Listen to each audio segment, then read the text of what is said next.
But I am in so much pain from what I saw and what I witnessed. Nothing can justify pulling innocent children from their homes, murdering them, dragging them through the streets, laying your feet across their bodies. Nothing can justify what we witnessed. Nothing can justify what we witnessed.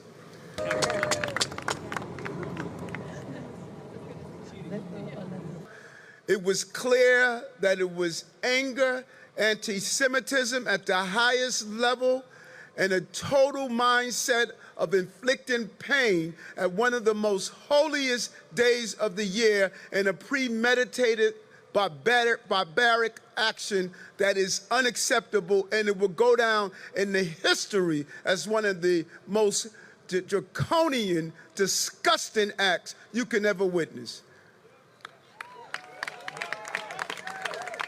We cannot allow the darkness of the actions we witness to turn us into who they are. That is what their goal is. But I'm clear, Israel has a right to defend itself. Israel has a right to protect itself.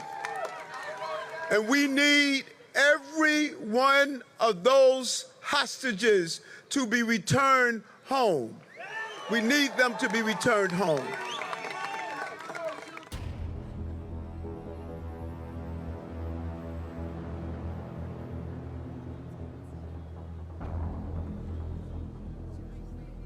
And unlike our ancestors, this time around, we also have a state. And we also have an army. And those terrorists, they don't know what gate of hell they just opened. We're gonna go there and we're gonna smoke them out of their caves, and we're gonna take them one after one after one after one. There will be no Hamas after this. Imru, amen. Ya'aseh shalom, ya'aseh shalom, shalom aleinu, me'al kol Yisrael. I am disgusted, not just by the atrocities, although that's enough, but by their accomplices here in New York, marching in front of my office saying resistance. Let me tell you something, rape is not resistance. Murder is not a political movement. And these people will end where evil always does, on the ashes of history.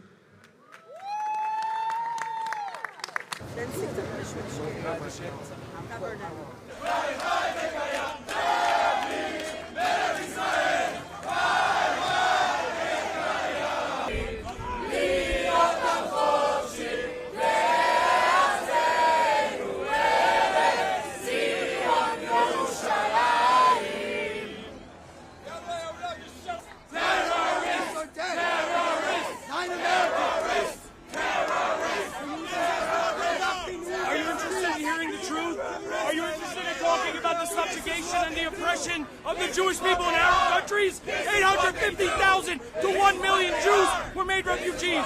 I'm a Syrian refugee. I came to this country in 1994.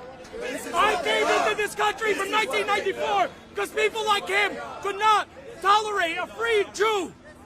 But we are free now. We will remain free.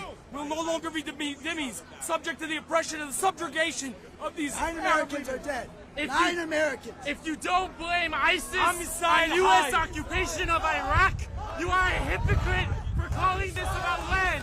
This is pure barbarism and terrorism. Hamas and ISIS are the same thing. This is the humanity they're preaching.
sidération provoquée par une horreur extrême.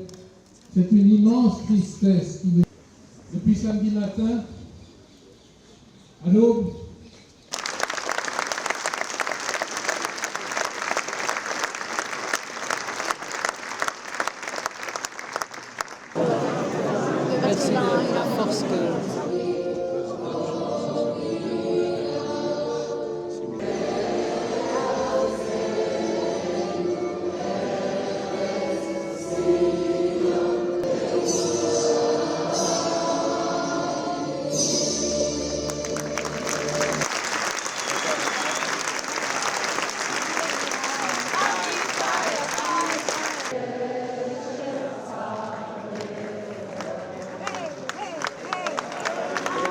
It's very difficult to explain. It's a very overwhelming feeling, not necessarily knowing where our families are, where our friends are, how to be able to really put into words how I feel.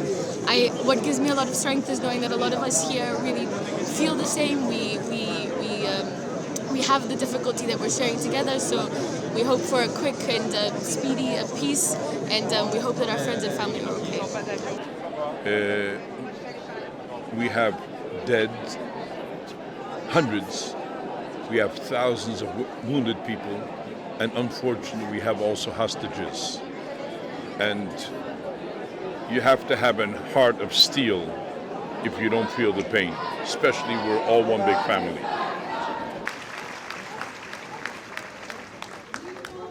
First of all, for the Jewish community and for the whole world, there's only one thing we can do: pray for the liberation of the hostages, and pray for those who are wounded that they should recover.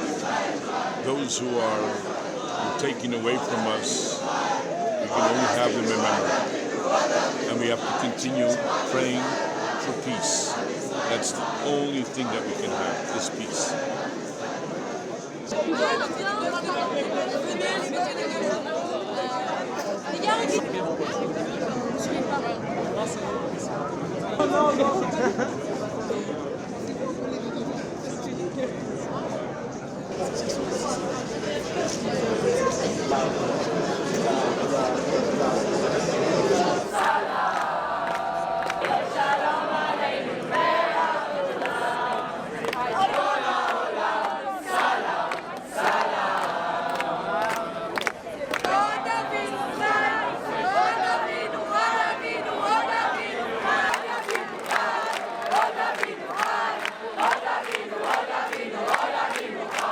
Just open your eyes. Just open your eyes and don't listen to all the fake news you see online.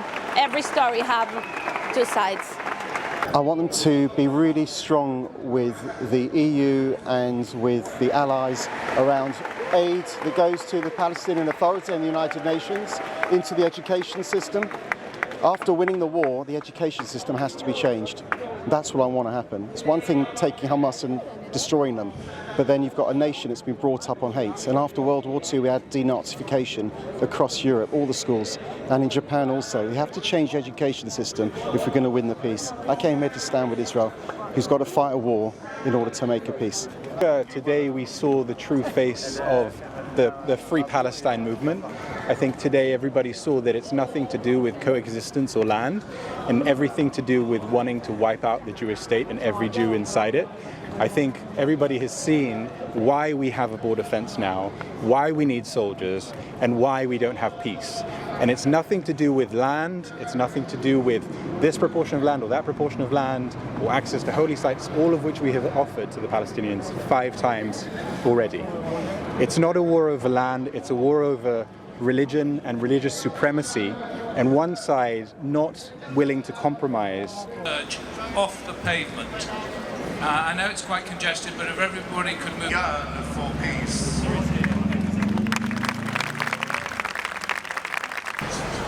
That's what's happening in Israel right now. But when we speak peace, what happens? Hey,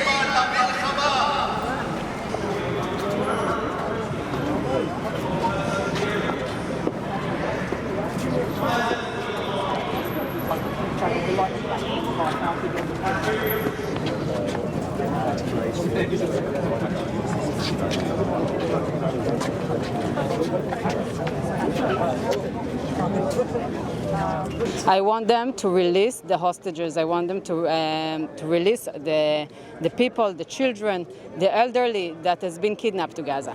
And that's why we're here, to make sure that the mother and the children will go back home. Loving our country more than ever.